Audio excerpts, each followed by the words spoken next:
Sair da zona de conforto sempre traz um incômodo característico, até porque o indivíduo costuma ter dificuldade em lidar com mudanças. O ano de 2020 trouxe ainda um desafio coletivo, empurrando a sociedade inteira de volta aos lares em razão da pandemia. Dentro de si, dentro de casa e, acima de tudo, parte de um todo, com um olhar atencioso e coletivo, não mais havendo espaço para o individualismo. O que esperar de agora em diante? A tecnologia está se tornando imprescindível para a manutenção de atividades indispensáveis para a sociedade. A advocacia assume um papel ainda mais importante na manutenção da ordem. A OAB Bahia ressignificou suas ações e continua adotando medidas para acolher a classe e minimizar os impactos decorrentes do momento que vivemos. E a sua participação é fundamental para construirmos uma advocacia cada vez mais forte. Desejamos um excelente congresso.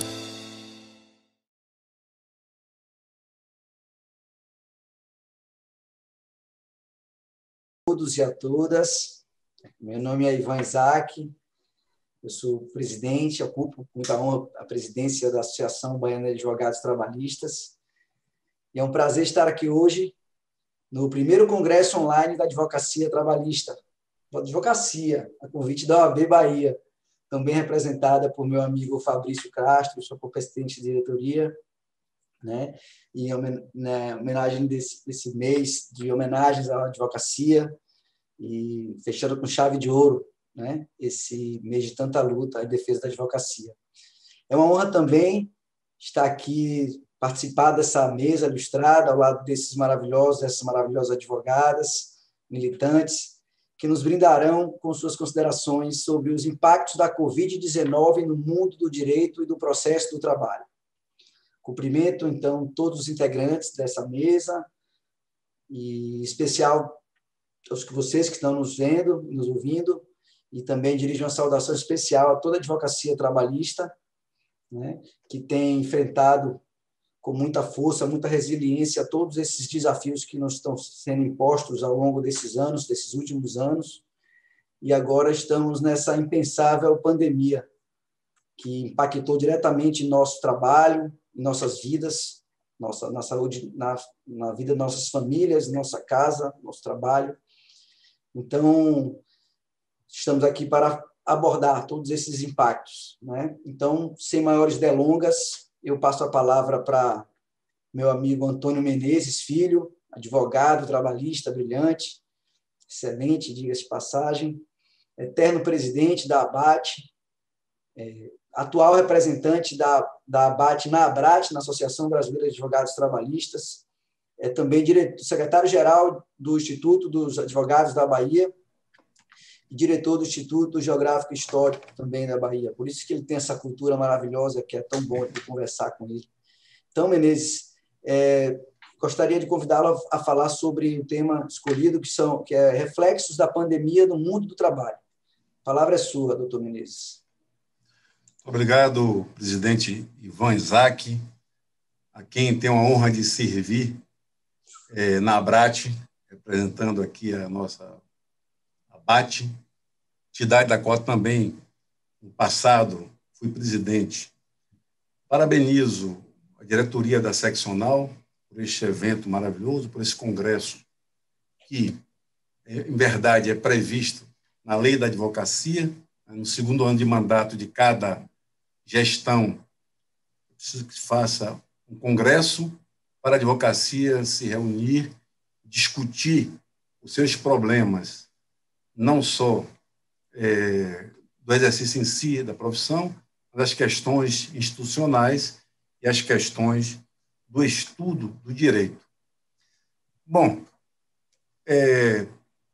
nós estamos, como o presidente Ivan falou, já saudando também os demais membros, o professor Cristiano Gurgel, Vitor Gurgel e Joeline Araújo. A pandemia já chegou no nosso mercado de trabalho, aqui em nosso país, uma desorganização que ele trazia com a tal da reforma trabalhista. Os senhores sabem que a Lei 13.467, de novembro de 2017, trouxe uma série de mudanças vamos dizer assim, contrárias ao que a nossa Carta Magna aponta, que é um dos fundamentos da República. Um dos fundamentos da República Brasileira é a valorização do trabalho humano e a dignidade da pessoa humana. Então, nós já pegamos a pandemia já encontra o Brasil numa situação de uma certa desorganização no mercado de trabalho e os princípios fundantes da nossa democracia, do nosso Estado democrático de direito, não foi, vamos dizer assim, observado ou valorizado nesta reforma que se dizia geraria cerca de 6 milhões de empregos, e nós sabemos que o efeito foi contrário. Não se promoveu a melhora nas condições sociais de trabalho, como a Constituição assim impõe, que está lá no artigo 7º, no caput do artigo 7º, em que são direitos básicos do trabalhador urbano e rural, aqueles elencados no artigo 7º da Constituição Federal, além de outros que visassem melhorar a sua condição social. Então, só é possível se pensar modernamente o desenvolvimento de um país se nós unirmos crescimento econômico com crescimento social. Nós somos um país que temos todas as condições de sermos uma grande nação, não uma nação que queira ser hegemônica.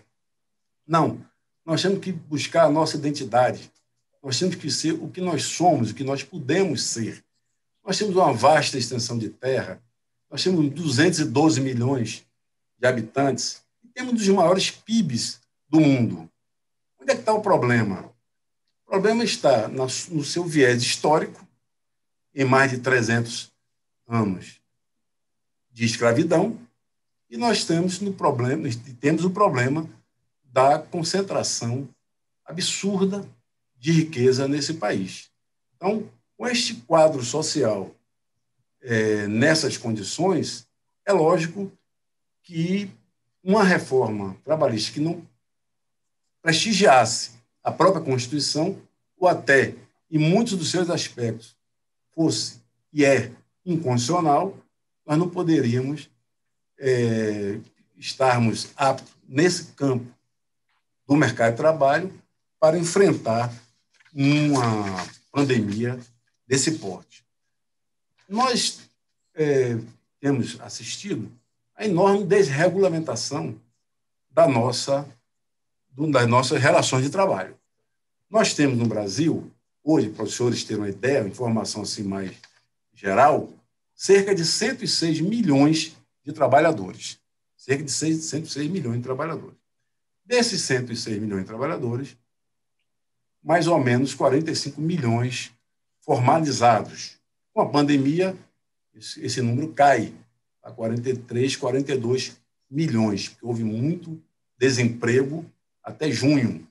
Em julho, já aparece um pequeno superávit de 131 mil empregos positivos. Isso são dados do PNAD, ligado ao IBGE, que faz essa tomada por amostra por domicílio. Então, o que acontece? A grande massa hoje de trabalhador brasileiro, ela não tem proteção legal, ela não tem proteção social. Está por aí, entre os informais e os invisíveis, porque há uma diferença. O informal é aquele trabalhador que o IBGE vai na casa, encontra, ou onde seja, no local onde ele esteja, e ele está trabalhando para alguém sem carteira assinada. Por exemplo, a empregada doméstica que não tem carteira assinada.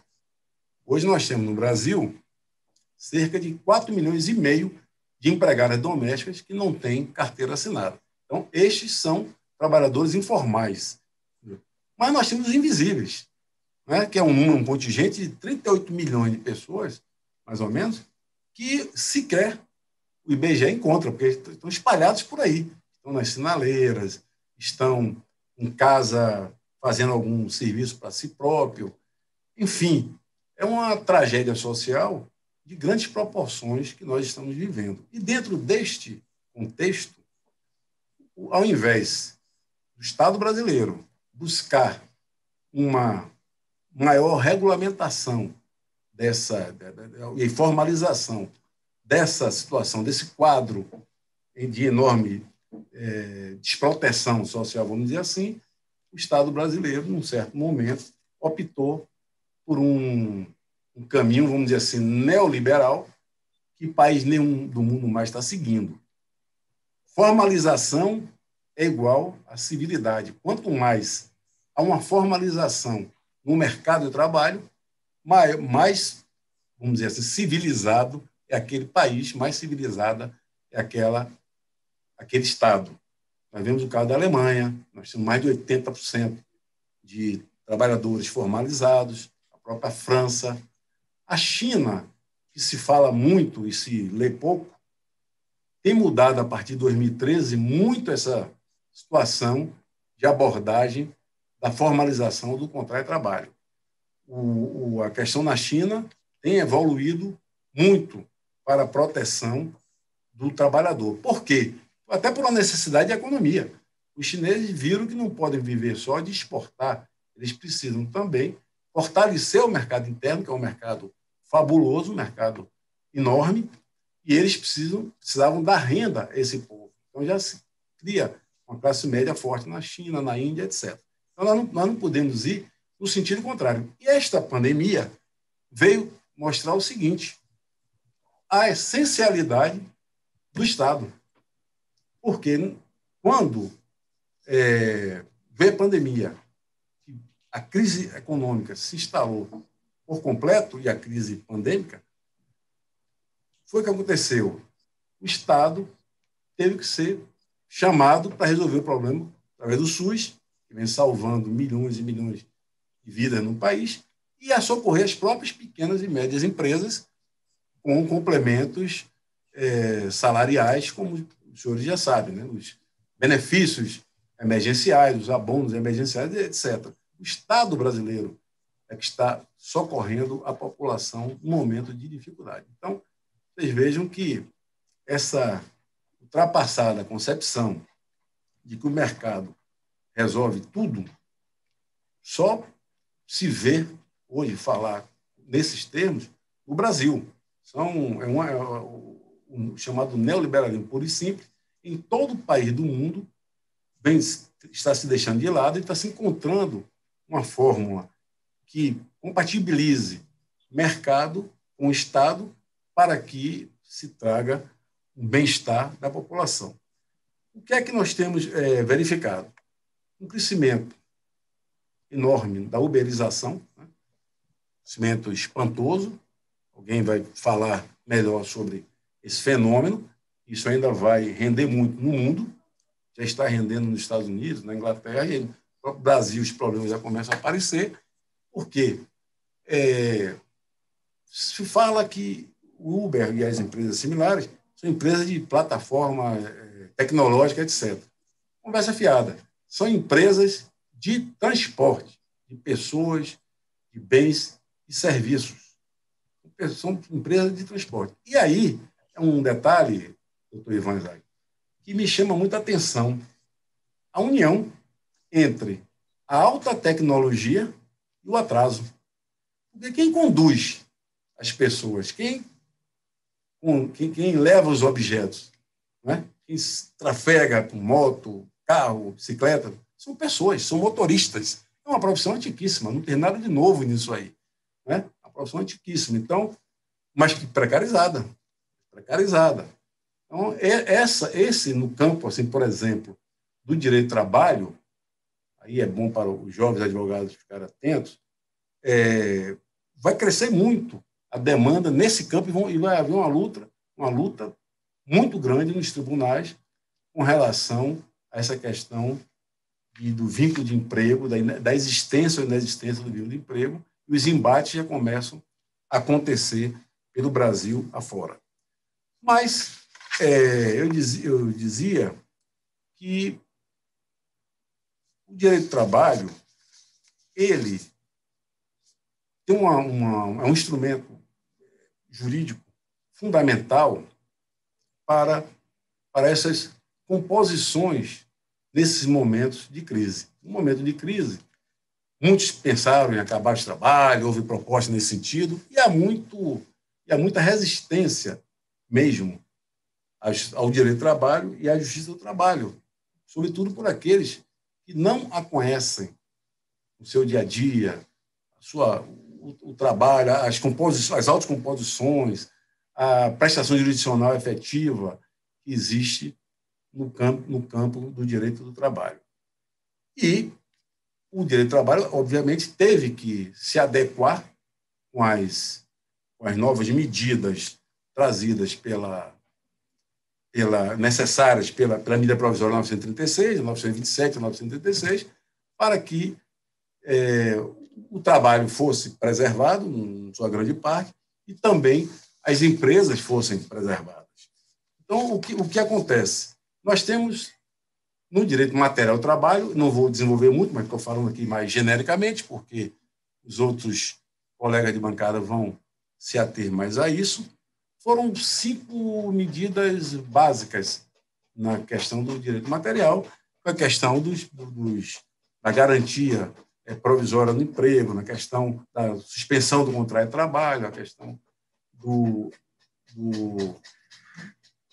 FGTS, do parcelamento do FGTS, do próprio redução da alíquota do sistema S brasileiro, que é um sistema patronal, né? É um sistema patronal, uma redução significativa, e a questão das férias também.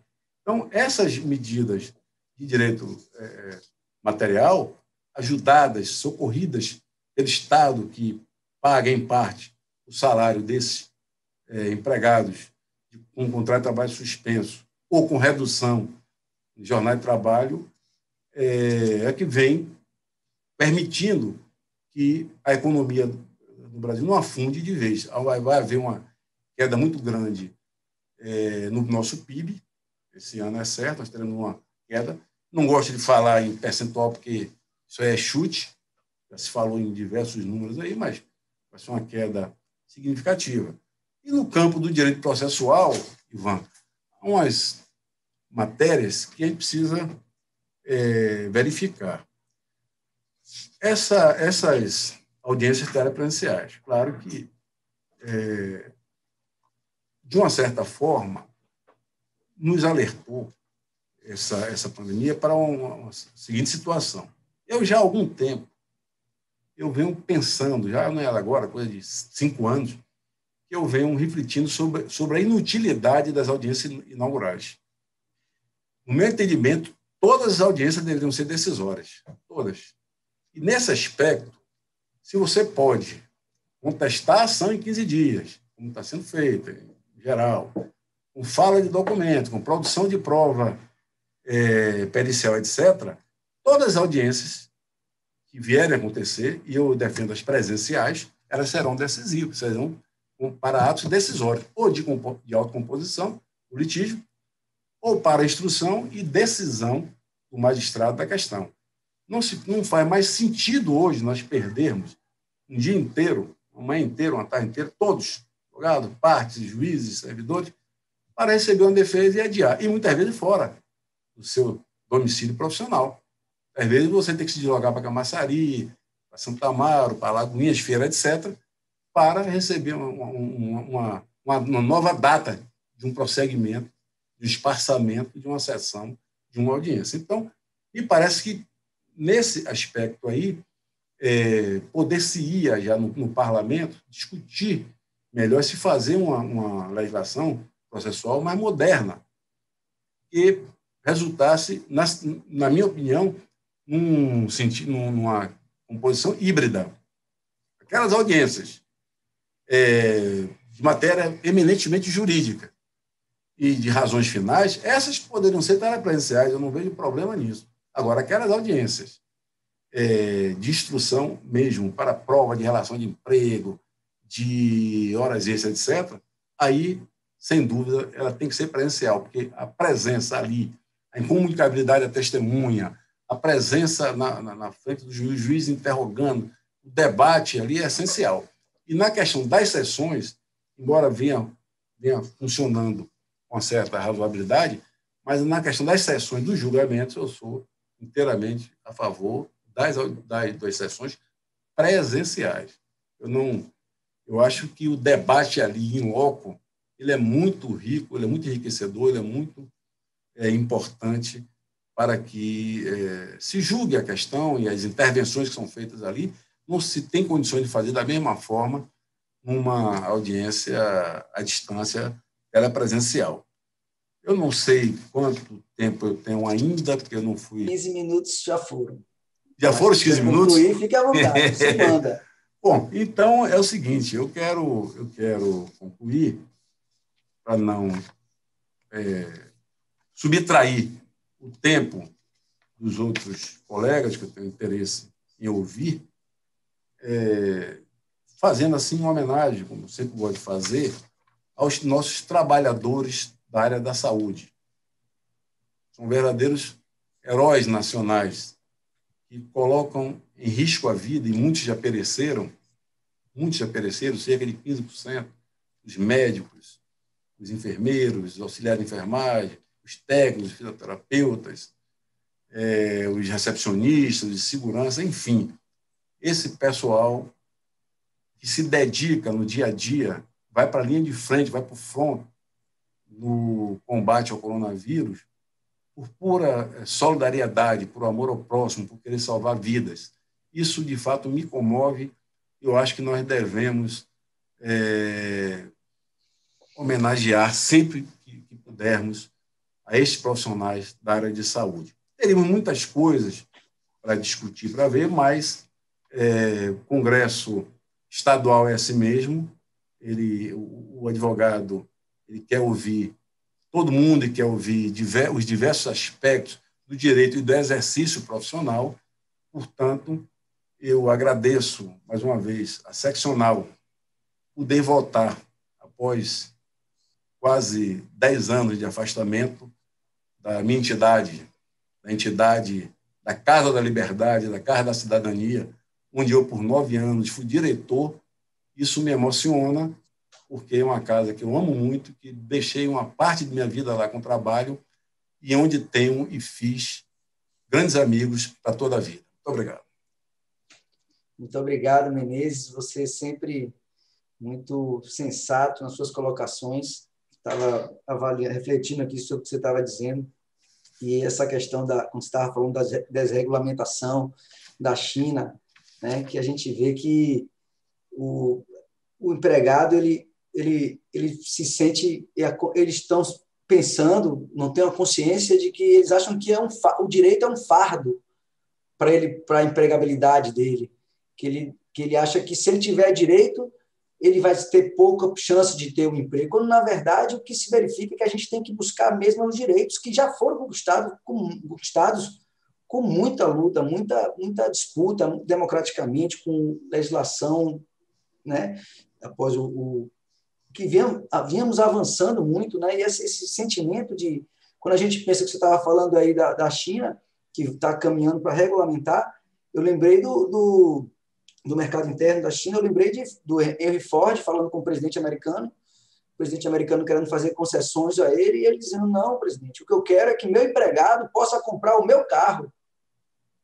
E isso que movimenta a economia, né? Então, assim, muito obrigado pelas suas palavras, e vou passar agora a agradecer, passar a palavra agora para a nossa querida amiga e professora, advogada, Cristiane Gugel, que é nossa diretora cultural da ABAT, né?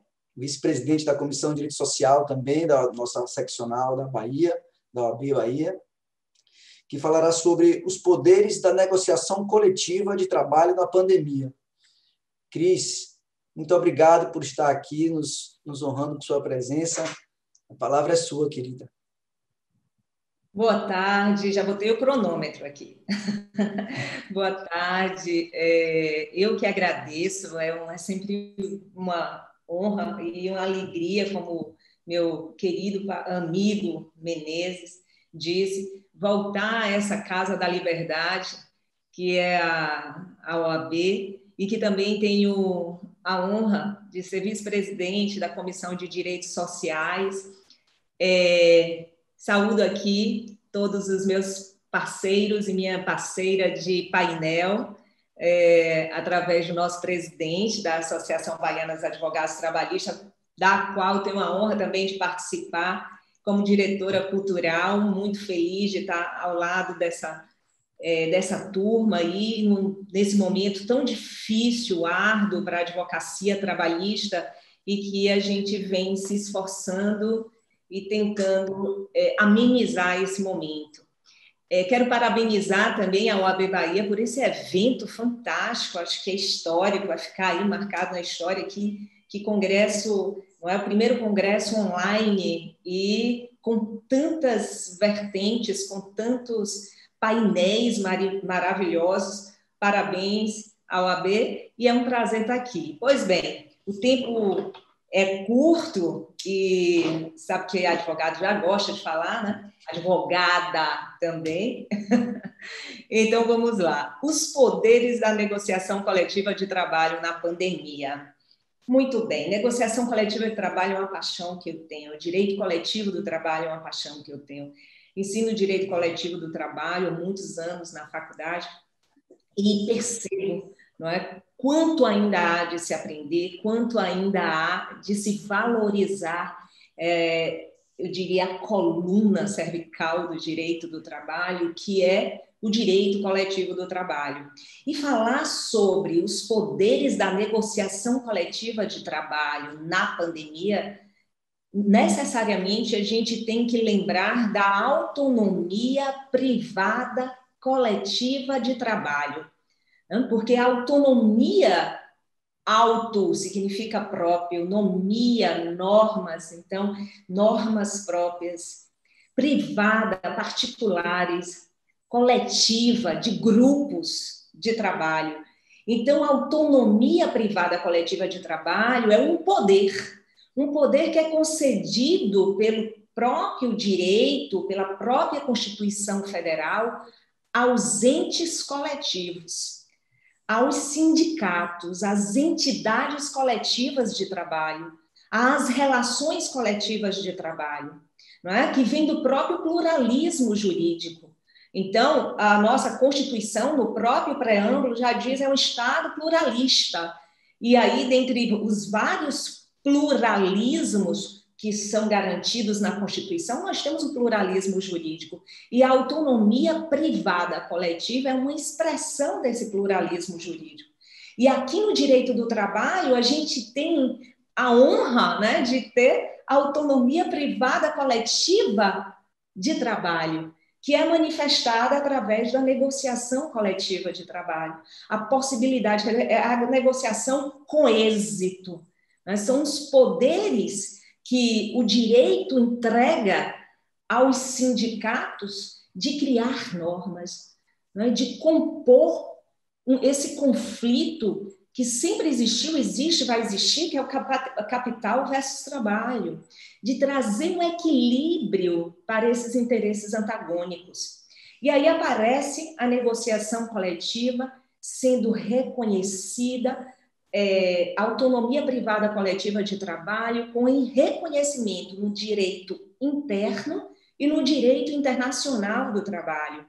No direito interno, a Constituição Federal, no artigo 7º, inciso 26, quando reconhece as normas coletivas de trabalho, o acordo coletivo de trabalho, a convenção coletiva de trabalho como verdadeiros instrumentos jurídicos, e mais, como instrumentos jurídicos que tornam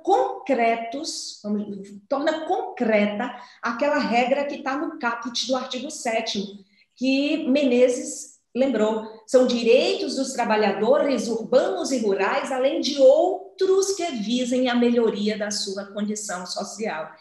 E é através deste poder que é dado por meio dos instrumentos coletivos, acordo coletivo e convenção coletiva, que a gente torna concreto esse artigo 7º caput da Constituição Federal, e a gente também reconhece, né, a autonomia privada coletiva, esse poder no artigo 7º, inciso 6º, quando diz que só pode reduzir salário por meio de negociação coletiva de trabalho.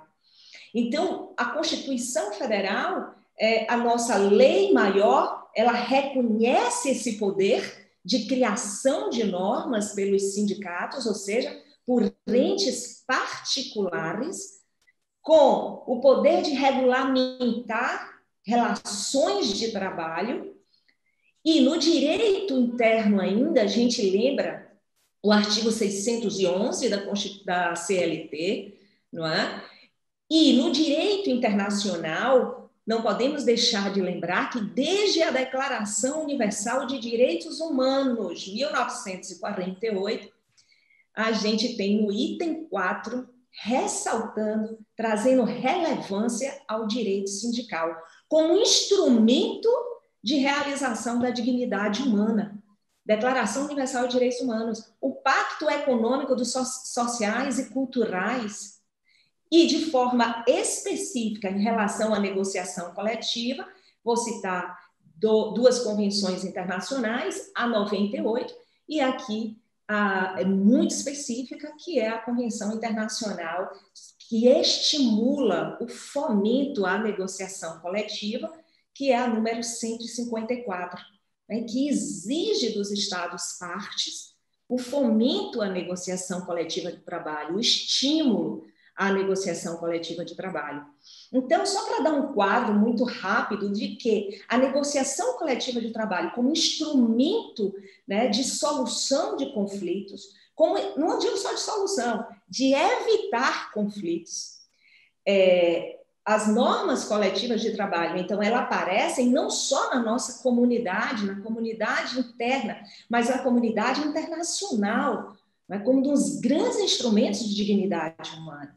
Então, a gente encontra aí a importância da negociação coletiva de trabalho dentro desse quadro e observe, voltando à Constituição de 88, a importância no momento de crises, porque o artigo 7º, inciso 6º, o artigo 6º da Constituição, quando permitiu redução de salário por meio de negociação, é no momento da crise, não é? Ou daquela crise da particular que a empresa está passando e precisa de uma negociação coletiva para ali formalizar um acordo coletivo e, se for o caso, reduzir salário dos seus empregados, ou uma crise tamanha como essa nós estamos passando agora. Mas antes de chegar lá nas medidas provisórias, né, que praticamente anularam a negociação coletiva de trabalho, as medidas provisórias agora editadas na pandemia, vamos só lembrar de algumas funções, eu só vou destacar algumas que são importantes para mostrar esses poderes da negociação coletiva, principalmente agora em momento de crise. Ressalto aqui a função jurídica, que é aquela função normativa e compositiva, a negociação coletiva, e só uma observação, essas funções, elas são retiradas dos atos da OIT, retirado, se você for lá no site da OIT, procurar tudo que se refere à negociação coletiva de trabalho. Eu esqueci exatamente como está lá, mas diz respeito à negociação coletiva.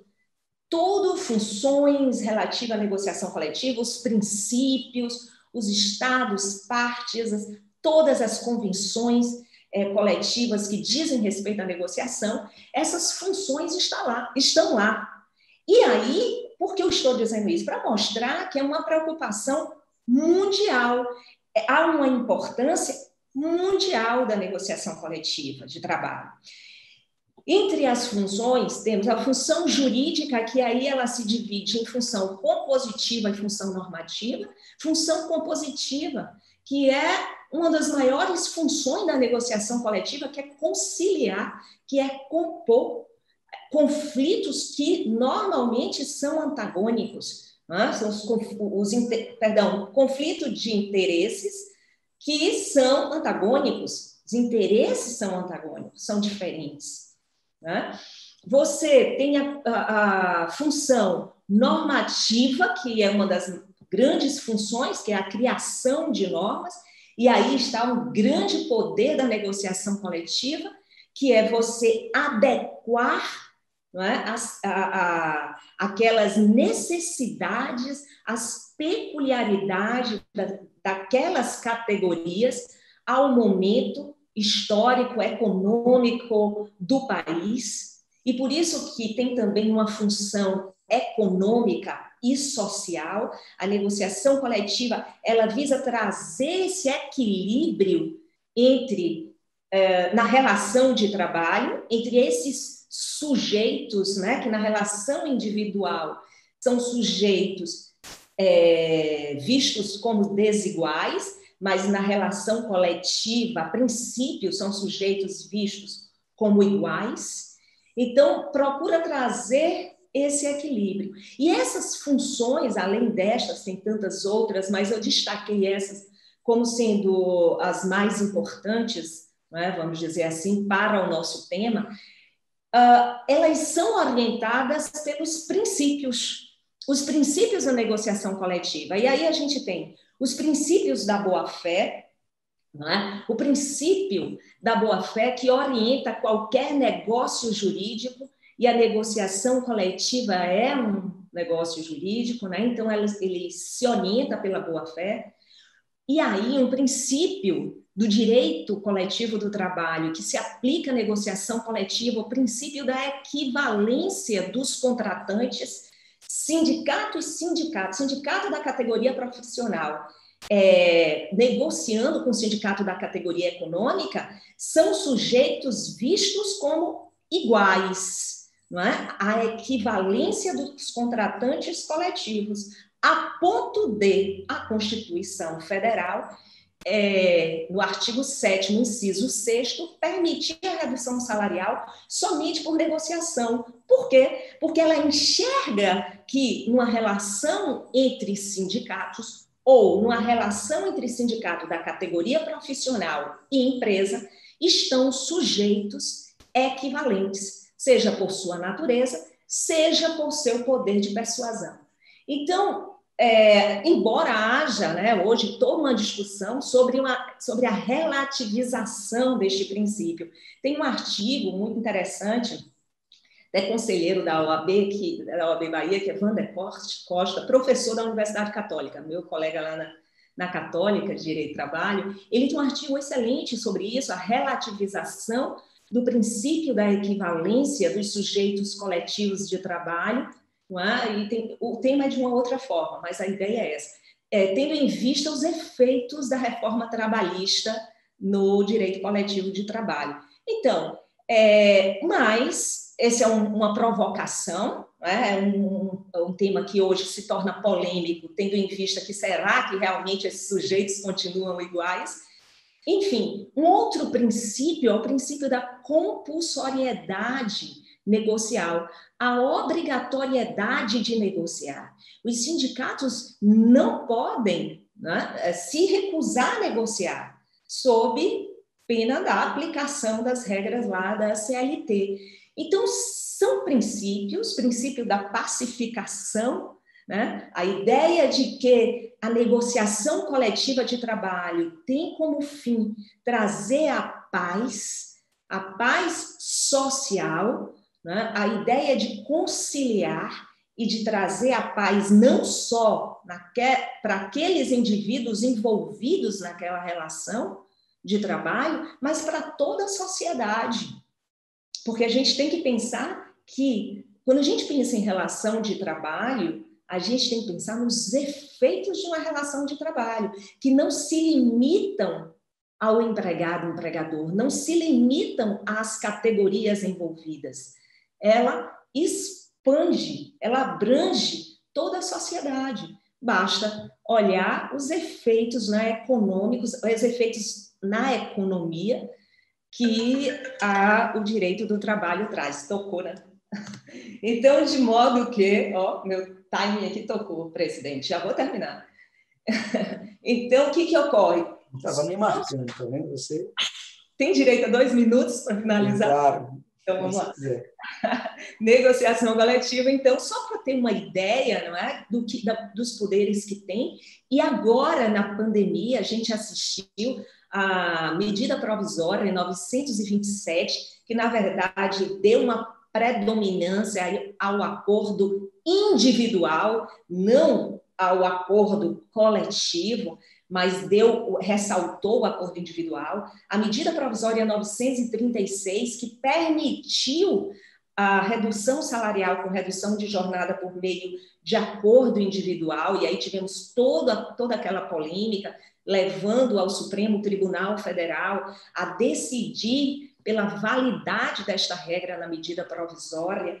O que assistimos? O direito do trabalho no centro das atenções nesse momento de pandemia. A importância do direito do trabalho e, mais ainda, a importância do direito coletivo do trabalho. A importância da negociação coletiva de trabalho como um instrumento para solucionar ou para evitar maiores problemas que são originados por força dessa pandemia. Então, o momento do movimento sindical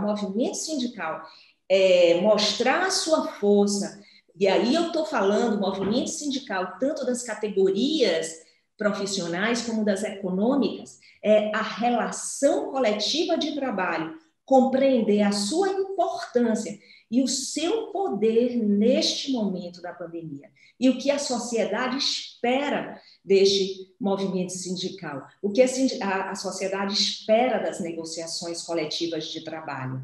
Só para finalizar, eu estava vendo no DIEESE, saiu uma pesquisa recente do número expressivo de normas coletivas tratando de temas decorrentes da pandemia. Dei uma passadinha lá, para quem tem maior interesse, curiosidade, lá no site do DIEESE, e tem assim, de olho nas negociações coletivas de trabalho. Mas fico por aqui, agradeço mais uma vez a oportunidade e a honra de estar entre vocês. Muito obrigada. Obrigado a você, Cris. Realmente é um tema muito importante, a questão da negociação coletiva, sobretudo em momentos de crise mesmo, né? A reforma, ao mesmo tempo que enfraqueceu os sindicatos, né? Enfraqueceu muito. Eu vi essa semana uma matéria falando que caiu o número de sindicalizados no Brasil. Eu não sei qual o motivo, mas eu sei que, imagino que tenha tido muito retrocesso desde a reforma, principalmente com a questão do término da ultratividade das normas coletivas. Eu acho que assim ficou um pouco contraditório você incentivar a negociação coletiva e enfraquecer os sindicatos.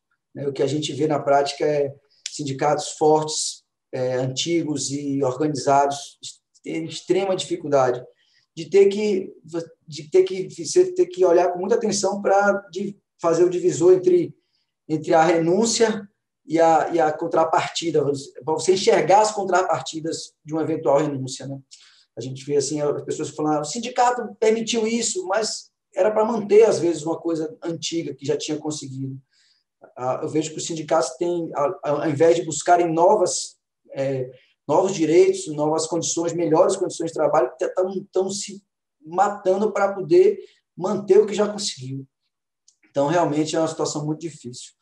Então, eu agradeço, Cris, mais uma vez, e vou passar a palavra para meu amigo Vitor Gugel, advogado também, e vai falar sobre a uberização no cenário da pandemia. Vitor é advogado, especialista em direito do trabalho e ambiental, mestrando em direito e subcoordenador também das comissões da OAB da Seccional Bahia. Vitor, esse tema é palpitante, todo mundo aqui já super com muita expectativa para ver você falar sobre a uberização. A palavra é sua. Bom, boa tarde a todos. Cumprimento a todos aí, como somos poucos aqui na mesa, cumprimentar nominalmente o presidente Ivan Isaac, um grande trabalho à frente da ABAT, na Advocacia Trabalhista na Referência. Uma honra muito grande para todos nós, advogados, termos a atuação e a referência, a experiência do doutor Antônio Menezes e doutora Cristiane Gurgel aqui compondo essa mesa e voltando a essa casa, a Casa da Liberdade, como muito se diz, né, que nesse momento a gente precisa estar cada vez mais unido, e muita responsabilidade falar, né, depois dessas duas referências, como eu falei, e mais ainda depois da doutora Joeline, que vai passar para finalizar isso aí, mas vou ser breve por conta do tempo, né? Então, assim, senhores, meu tema aqui que eu escolhi foi falar um pouco das faces da uberização, né, no cenário da pandemia. Então, nesse sentido, eu gostaria de falar um pouco e começar a minha explanação com o caso aqui que eu denominei aqui de caso Alessandro Medeiros, né, que foi uma publicação que saiu no dia 18/8 no jornal Correio 24 Horas aqui. Isso foi uma foto que saiu, eu ia até compartilhar na tela, mas pelo adiantar da hora aqui eu já vou adentrar. Então, eu queria falar um pouco aqui desse caso, começar falando dele e dizer que eu não pretendo aqui, nesse momento de uberização, tratar de vínculo de emprego ou mesmo essa discussão, esse debate que é muito amplo e não caberia aqui para esse momento. Então, eu queria falar não só de direito, mas trazer um pouco do enfoque social para falar de gente, de relacionamento humano, né, da vida desse trabalhador que vem sofrendo já de maneira integral com esse cenário de uberização, da fragilidade, da precarização das relações de trabalho, mas que agora, no atual cenário de pandemia, isso está de forma escancarada, foi visceralmente tratado. As pessoas não imaginavam como isso ia ocorrer. E o caso Alessandro Medeiros, publicado, é um jovem de 25 anos, de Belém do Pará. Ele e sua filha foram flagrados no meio do trânsito, ele pedalando numa bicicleta, ela com a cadeirinha. Essa foto viralizou na internet, né? E ele, naquele momento, foi execrado, a verdade é essa, pela opinião pública, inicialmente, dizendo que era um absurdo, uma irresponsabilidade. E quando foram ouvi-lo, na verdade, ele se tratava de um pai, inclusive, zeloso, amoroso, né, que relatou que estava desempregado, que a mulher dele trabalhava o dia todo e que, naquele cenário, ele ficava em casa tomando conta da filha e a filha sempre dependente dele, mas que naquele momento, naquele dia, ele estava precisando de dinheiro. O celular, ele deixava o aplicativo ligado, salvo engano, do iFood, e aí o aplicativo começou a tocar inúmeras vezes. Então ele, na maior cuidado, ele colocou e disse assim: então eu arrumei a roupinha dela, passei protetor solar, garrafinha de água, máscara e fomos. Então isso resume a realidade desse trabalhador que foi inicialmente criticado, mas, na verdade, ele teve todo o cuidado com a filha, porque se ele não fizesse aquilo, ele não comia, né? É uma realidade que a gente tem que ver com um olhar social, com um olhar de empatia, com um olhar cristão, de compaixão, inclusive. Então, nesse momento, eu acho que a gente deve se ater também a avaliar não só a questão da uberização do ponto de vista técnico, jurídico, né, buscando, mas a gente tem que enquadrar e buscar uma proteção do trabalhador do ponto de vista humano. Entrando aqui no mérito e correndo um pouco, a uberização, só para fazer uma definição ainda que superficial, né, segundo as empresas de Uber, né, vamos dizer assim, que envolve várias outras, apesar do nome partir da etimologia de uma empresa, eles são apenas uma empresa de plataforma digital, que eles realizam a conexão entre os usuários e as empresas. Eles sequer se enxergam como uma empresa de transporte, como o doutor Antônio Menezes colocou bem, né? Como uma relação consumerista sequer. Eles entendem que eles são intermediários de plataforma digital, não de serviço de transporte, nem de entrega, como queiram, né? E apenas fazem essa intermediação. Mas nós trazemos aqui algumas inquietações na linha de raciocínio da gente, né? Então, assim, de que forma, qual é o nosso papel na sociedade? Isso é um problema que afeta toda a sociedade? Eu entendo que sim, porque a partir do momento, quando você entra no Uber, num carro, por exemplo, que é onde você adentra, você pergunta como o motorista está, qual é a realidade dele, né? Ou uma outra indagação também, utilizar o serviço de Uber, né, dentro dessa realidade, isso contribui com esse tipo de degradação da relação humana e da relação de trabalho? São algumas perguntas, algumas inquietações que a gente tem que fazer para ver em que ponto. Eu não tenho as respostas estão dentro de cada um, Mas a gente tem que buscar isso e fazer essa reflexão, porque às vezes a gente acha um absurdo e tal, mas pega o Uber, vai para uma festa, vai para um bar, bebe e tal, e está ali aquele cidadão, você contribuindo com a empresa, contribuindo com aquela relação, e a gente precisa refletir, porque esse é um problema que envolve a todos nós. Então, nessa linha de raciocínio ainda, eu trouxe um enfoque mais sociológico do sociólogo, o professor Dr. Ricardo Antunes, titular da Unicamp, que ele traz a análise desse cenário de uberização, a partir de abril, o estudo que ele fez, ainda no começo, vamos dizer assim, e ele classifica como um efeito devastador dos direitos, né, trabalhistas e de redução do crescimento econômico à pandemia. Então, a pandemia ela traz isso de uma maneira geral, né? E quando você vai ver a questão da uberização, esse efeito devastador trabalhista e econômico ainda é muito maior. Nós vemos hoje os trabalhadores no cenário de pandemia se expondo a situações absurdas. E a consequência disso, do cenário da pandemia que ele traz, é o aumento brutal do desemprego e o aumento da devastação social, né? Da piora das condições de trabalho, da vida da classe trabalhadora, né? E essa ausência de direitos que o desemprego acarreta e o processo de uberização também, né, como, por exemplo, a falta de uma previdência social, de salário, de direitos básicos, isso agrava muito a situação. Daí a necessidade da gente ter, no mínimo, uma regulamentação que eu vou falar mais adiante.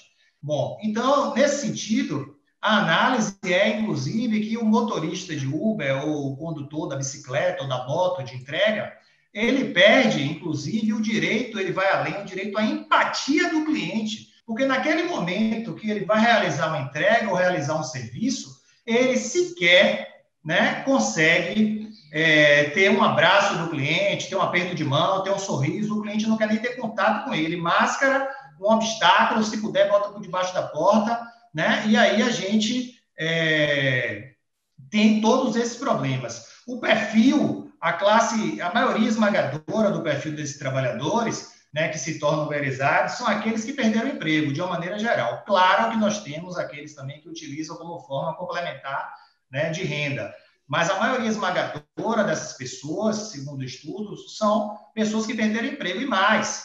Nós temos aqui, nesse cenário, nos entrevistados, engenheiros, motoristas de caminhão e de outras áreas, metalúrgicos, e é impressionante o leque de profissões que a gente tem. E vou lhes dizer outro dado.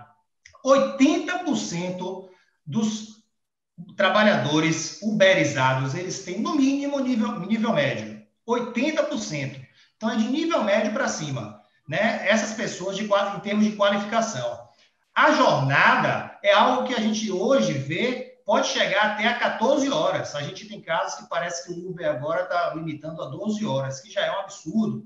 Esse trabalhador chega em casa, ele não consegue hoje ler um livro, ter contato com a família, está cansado, né? Até o direito à desconexão, depois, quando chegar em casa, já é uma coisa que já tangencia também isso, né? Não é o foco aqui. Essa remuneração varia muito. De que cenário seria de uberização? Mas, em regra, a gente vê, a título de exemplo, o trabalhador uberizado de bicicleta, de entrega, ele recebe, em média, R$1 por quilômetro percorrido. Para ganhar R$50, ele precisa de 50 quilômetros percorridos por dia. Para somar isso de segunda a sexta, R$250. Trabalhando de segunda a sexta, R$1.000 por mês, menos que um salário mínimo.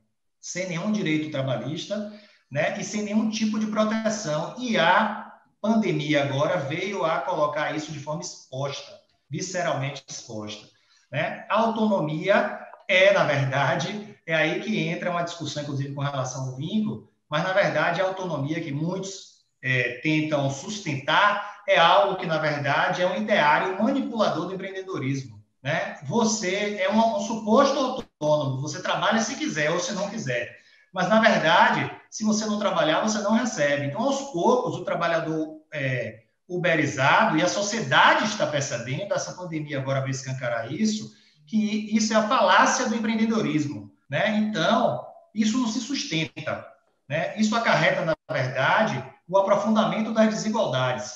Dissemina essa precarização por dentro do emprego, a eliminação de garantias, de segurança, de aspectos que estavam ligados diretamente à relação de emprego. Os dados, estou caminhando aqui para o final, viu, presidente? Os dados da uberização com relação à precarização no cenário brasileiro é que nós temos hoje de uma maneira geral, né? Mais de 38 milhões de trabalhadores informais, uma taxa de emprego de mais ou menos 12% antes do cenário de pandemia. Esses números já estão desatualizados, obviamente, e muito defasados por conta do impacto da pandemia, né? E isso acabou, na verdade, o índice de desemprego que já tinha e a informalidade, acelerando e incentivando muito a questão da uberização na crise sanitária, e agora mais do que nunca. Então, os trabalhadores veem nas empresas de aplicativo uma forma de inserção econômica mais rápida e acessível para suprir aquela necessidade.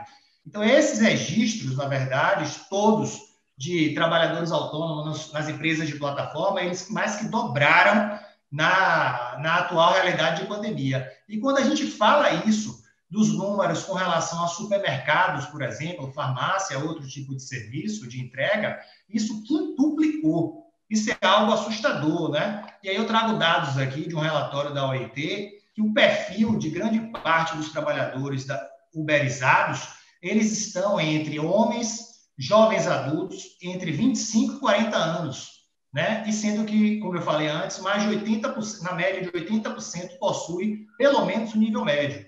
E aí, a gente tem hoje uma pesquisa também da Locomotiva, do Instituto Locomotiva, publicado na Folha de São Paulo em abril de 2019, que diz que, naquela época já, né, um ano atrás, essa pesquisa já está um pouco defasada, que as empresas, né, Uber, Rappi, 99 e iFood, só essas 4 de plataforma digital, elas já tinham 4 milhões de trabalhadores autônomos cadastrados e trabalhando.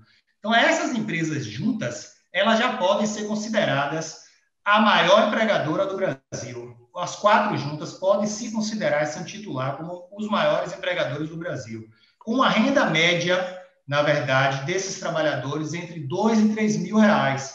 Isso algo bruto, né? Quando se coloca, na verdade, todos os custos de internet, de combustível, de manutenção da moto, da bicicleta, do carro, como quer que seja, já esse valor já fica ainda menor, né? Então, alguns aprofundamentos para agora, para ir caminhando já para o encerramento aqui, seriam, na verdade, a vulnerabilidade e a precarização dessa relação, né? A informalidade da uberização, ela vem como salvação do desemprego, né? Mais da metade reportou não ter nenhum tipo de apoio dessas empresas, agora no cenário de pandemia, né? A exemplo de situações básicas como álcool gel, máscara, qualquer tipo de proteção. Inclusive, teve uma decisão da Justiça do Trabalho, derrubada posteriormente pelo TST, que dava um pagamento mínimo para aqueles trabalhadores, inclusive os infectados e os não infectados, como gel, álcool gel, máscara e tal, foi derrubada. O TST tem tido, inclusive, uma postura muito de não reconhecimento de vínculo, nem dessa relação de trabalho, ignorando-a muitas vezes, né? E mais de 60% desses trabalhadores trabalham agora, durante a pandemia, pelo menos 9 horas por dia. Pelo menos. Uma carga horária para um cenário de exceção já é absurda, para a normalidade já é alta, né? E para um cenário de exceção absurda. Então, assim, todos relatam que tiveram uma queda de remuneração no cenário agora da pandemia. E, assim, a gente tem um caso concreto que uma empresa aqui, que eu não vou citar o nome, de intermediação de mão de obra, de plataforma digital, chegou a pagar R$15 no início da pandemia logo, como bônus para o trabalhador que trabalhasse num dia de chuva e tempestade no estado de São Paulo, né? Pouco se portando com direitos básicos. Então, o que a gente defende, para finalizar, é de que a gente deve ter, na verdade, isso é uma opinião pessoal minha, independente da discussão de vínculo de emprego ou não, uma legislação protetiva específica, né? Porque a CTPS não é o único meio de você dar dignidade ao trabalhador, de fornecer esse tipo de proteção. E aí eu cito um projeto de lei, o projeto de lei 3748 de 2020, da deputada Tabata Amaral, do PDT de São Paulo, independente de opinião política de cada um. É um projeto de lei que precisa ser amplamente discutido, mas que estipula, né, um valor mínimo por hora, incorpora a remuneração total ao pagamento proporcional de férias, 13º, alguns benefícios como salário maternidade, seguro-desemprego, né? E obriga as empresas também a fornecer alguns equipamentos de proteção individual e a questão também dos EPIs. E aí, a título só de comparação do direito estrangeiro, eu trago aqui essa linha de raciocínio da proteção ao trabalhador da forma como eu estou citando, né? Na Itália, desde a década de 90, a gente já tem o parasubordinado, E na Espanha, a gente tem, na verdade, o autônomo economicamente independente, né? Que a legislação brasileira traz mais ou menos com uma relação, uma dicotomia entre a relação de emprego e a relação autônoma somente, como se não existissem outras formas de trabalho, né? E aí é isso, eu encerro a minha participação aqui, presidente, exatamente 15 minutos aqui, né, com uma poesia de Eduardo Alves da Costa, que nesse momento eu acho que é o que a sociedade precisa, nós todos abarcarmos isso, se preocupar com o próximo, que é a nossa voz, né? E a poesia diz assim, que na primeira noite eles se aproximaram e roubaram a flor do nosso jardim, e não dizemos nada. Na segunda noite já não se escondem, pisam as flores, matam o nosso cão e não dizemos nada. Nada. Até que um dia, o mais frágil deles entra sozinho em nossa casa, rouba-nos a luz e, conhecendo o nosso medo, arranca-nos a voz da garganta e já não podemos dizer mais nada. Então, presidente, é isso. A gente tem que ter a nossa voz nesse momento, a nossa participação enquanto sociedade. Eu encerro aqui com 1 minuto além do tempo aqui, mas agradeço a oportunidade e passo a palavra para vocês. Obrigado, boa noite. Eu agradeço, boa Vitor. tarde. Guilherme já está me cobrando mesmo aqui o tempo, porque tem outro painel posteriormente, mas eu disse a ele que a gente também não atrasou nada ainda, que atrasou foi o painel anterior. Então, assim, sua fala é muito, assim, eu fiquei muito reflexivo aqui a respeito desse monte de gente que está prestando esse tipo de serviço, né? Um fenômeno mundial, como o Alessandro, né? Também viralizou nas redes sociais uma moça russa que estava com as 2 filhas, e ela dizia que não tinha como deixar em casa, porque o marido bebia o dia inteiro, que ela não ia deixar em casa, precisava sair para sobreviver. Eu imagino também que o Alessandro, se ele não atendesse o aplicativo, ele podia até correr o risco de ser descredenciado e perder até essa fonte de renda, né? A pessoa prefere ser precarizado, mas ter algum tipo de sobrevivência, situação muito difícil, né? O seu trabalho tem que avançar para o conceito de dependência, para poder ver que essas pessoas dependem realmente desses aplicativos, ele tem que avançar, tem que fazer uma leitura mais ampla, mais interpretativa realmente, vamos dizer assim, para poder proteger realmente esses trabalhadores, né?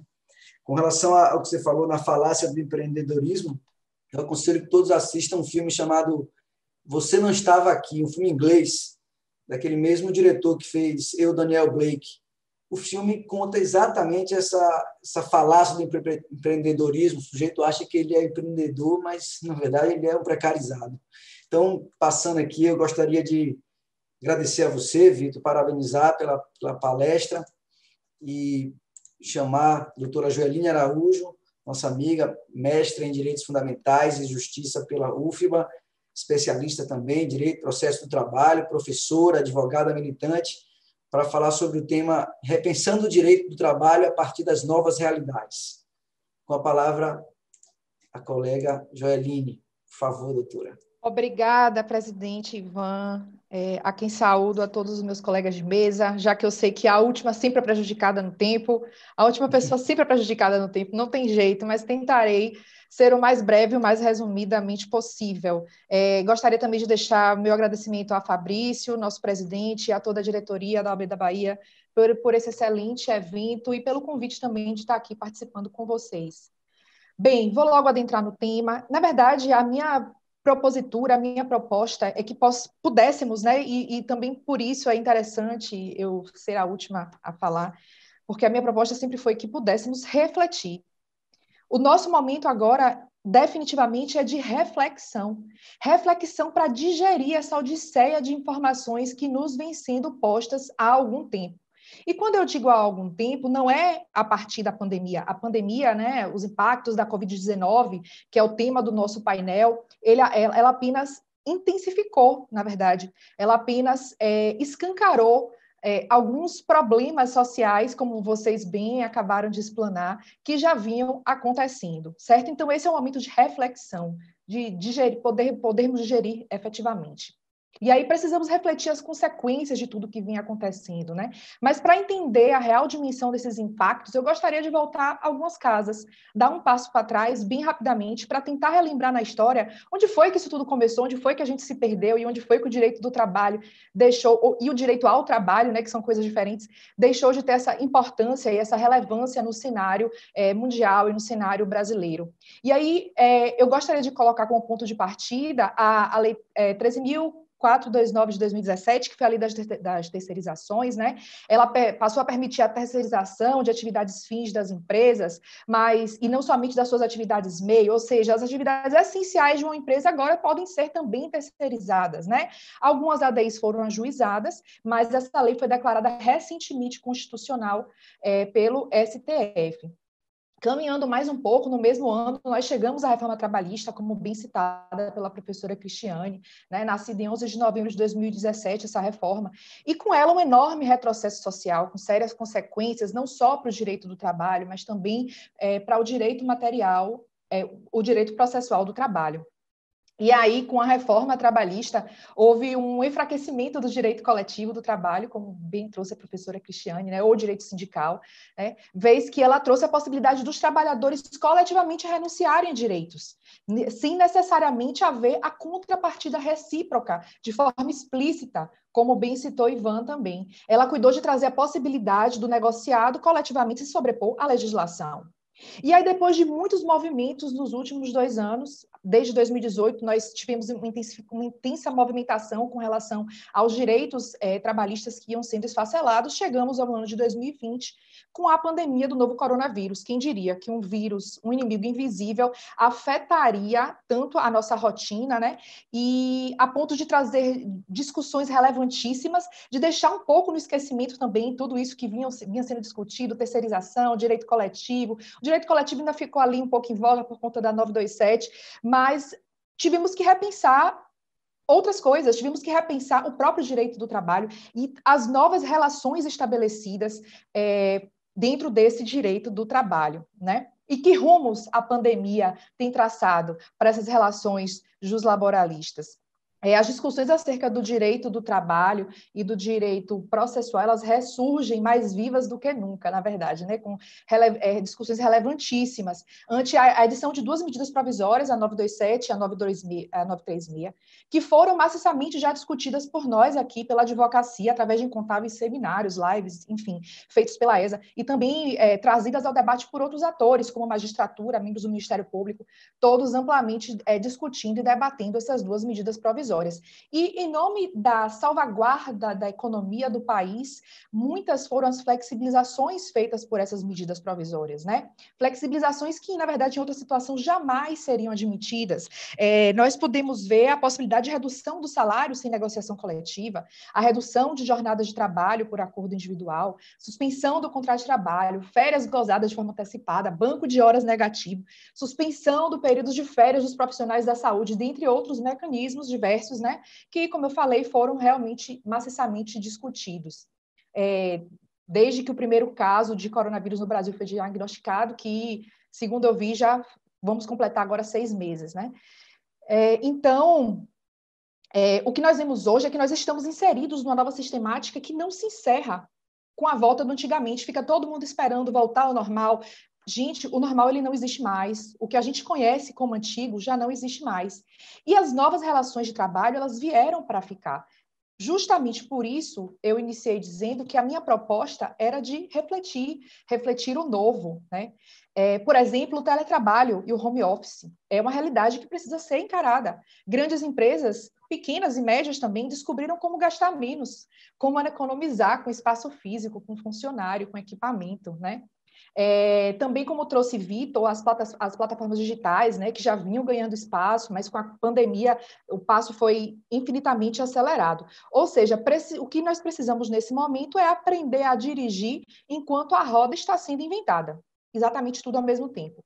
E primeiro, eu queria deixar claro, vocês falaram disso há pouco, a diferença entre o direito ao trabalho e o direito do trabalho. O direito ao trabalho é um direito social fundamental, previsto na Constituição em seu artigo 6º, é também um direito humano, consagrado na Declaração Universal dos Direitos Humanos. Dizem que o trabalho dignifica o homem, essa frase é atribuída a vários pensadores, na verdade. Já o direito do trabalho é o ramo jurídico que cuida do contrato de emprego. Então, ele é intervencionista por natureza, e essa natureza de intervenção ela se justifica por conta da vulnerabilidade de uma das partes, por conta da vulnerabilidade do empregador na relação de emprego. E então a gente não pode duvidar, acho que ninguém duvida mais que a pandemia afetou todas as relações de trabalho, sejam elas de emprego, né? Essas que estão abarcadas pelo direito do trabalho ou não. E com a pandemia, passamos a perceber que os trabalhadores que estão à margem do direito do trabalho, que foi o que Vitor acabou de trazer, esses trabalhadores que, enfim, estão à margem porque o direito do trabalho, como nós falamos, não regula toda e qualquer forma de trabalho, né, mas estão somente as relações de emprego, que é a relação de trabalho subordinada. Então, esses trabalhadores que estão à margem do direito do trabalho passaram a demonstrar, na verdade, ficou claro e evidente para a gente a sua hipossuficiência e que eles necessitavam, de fato, de uma proteção estatal, né? Então, eu gostaria de chamar, nesse momento, a atenção para um ponto comum que eu acredito que liga esses dois elos entre os trabalhadores sujeitos ao direito do trabalho e os trabalhadores não sujeitos ao direito do trabalho, que seria a subordinação jurídica.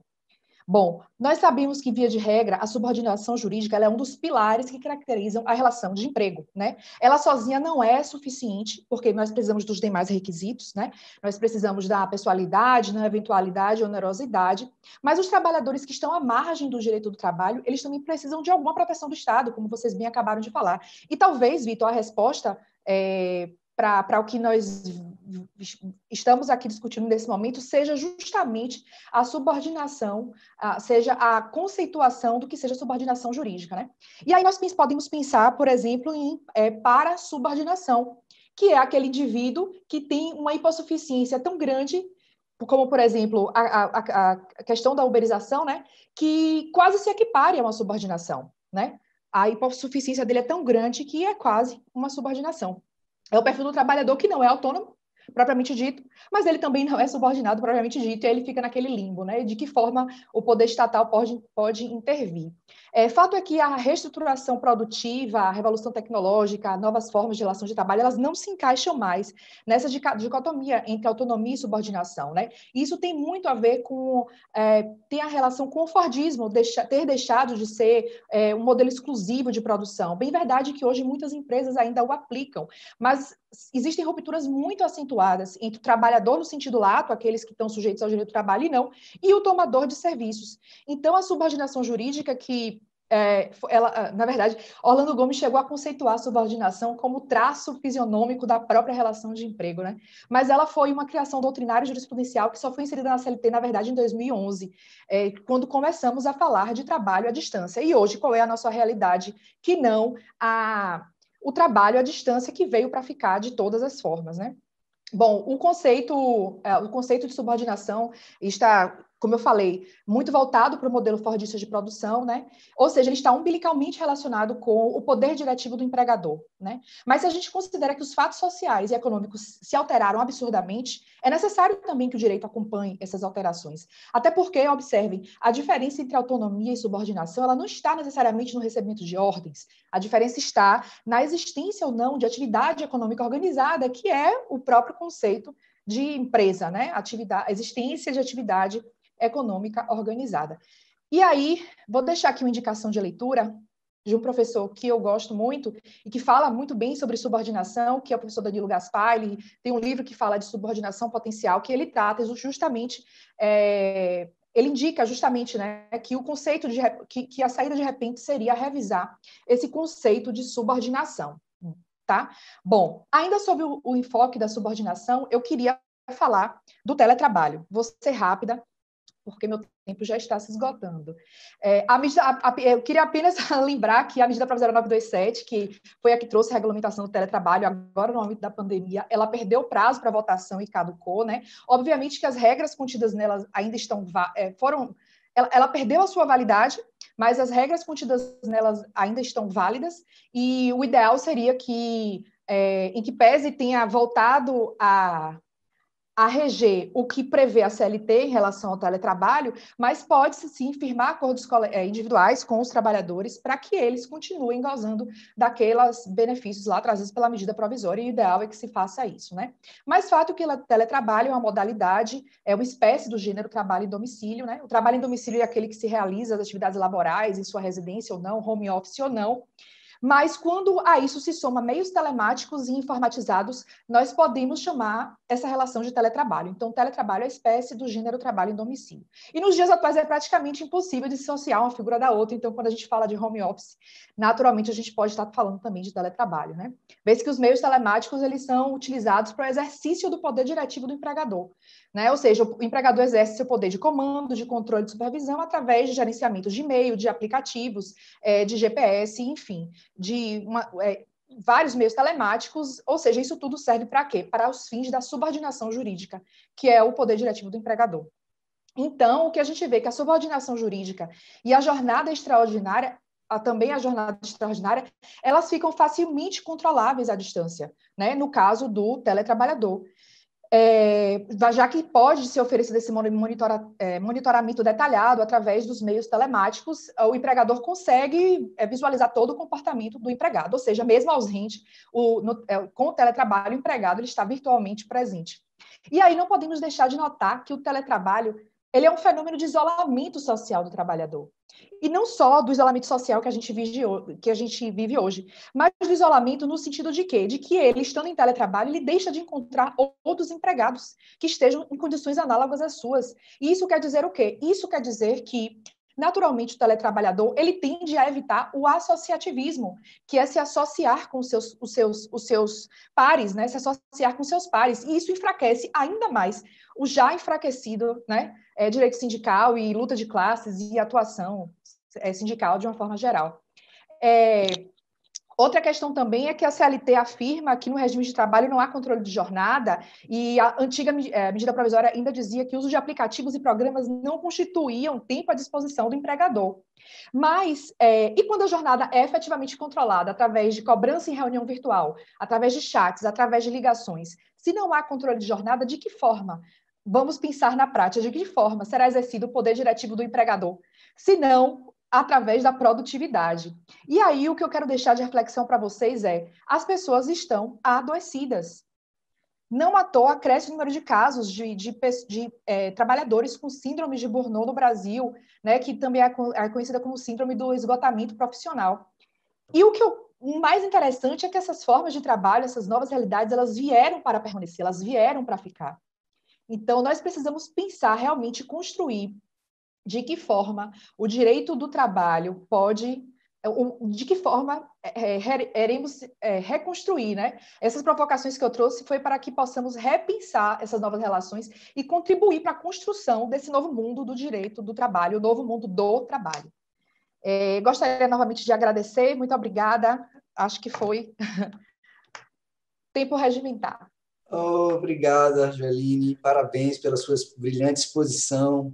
A gente poderia ficar muito mais tempo aqui com todos vocês, mas nós estamos sendo realmente pressionados pelo tempo, porque tem outra palestra que a gente já sofreu um atraso anterior e a gente também já ultrapassou um pouco o nosso tempo de 1 hora.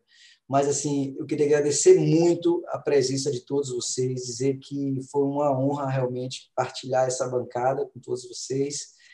É uma honra, acho que eu posso falar em nome de vocês também, que todos estão muito felizes de participar desse primeiro seminário online da OAB Bahia. Acho que o Fabrício ficou numa situação difícil, porque, fé em Deus, ano que vem vai ter que ter um presencial e esse telepresencial, que é muito legal o formato, né? Eu acho que é um problema bom para o Fabrício resolver. E na ABAT, doutora Cristiane, vamos tentar fazer o nosso também, porque aí a gente deixa... A gente pode ter mais tempo um pouquinho para falar da nossa situação de direito de trabalho. Então, agradeço a todos mais uma vez. Convido a todos para participar também do próximo painel, mediado pela doutora Ilana, sobre o pagamento de precatórios para enfrentamento da crise, com o doutor Saraiva, nosso brasiliense baiano, e mais doutora Paloma Braga e doutor Cláudio Cesário. Então, agradeço mais uma vez vocês todos, agradeço a AB Bahia e desejo tudo de bom para vocês. Até logo, boa tarde.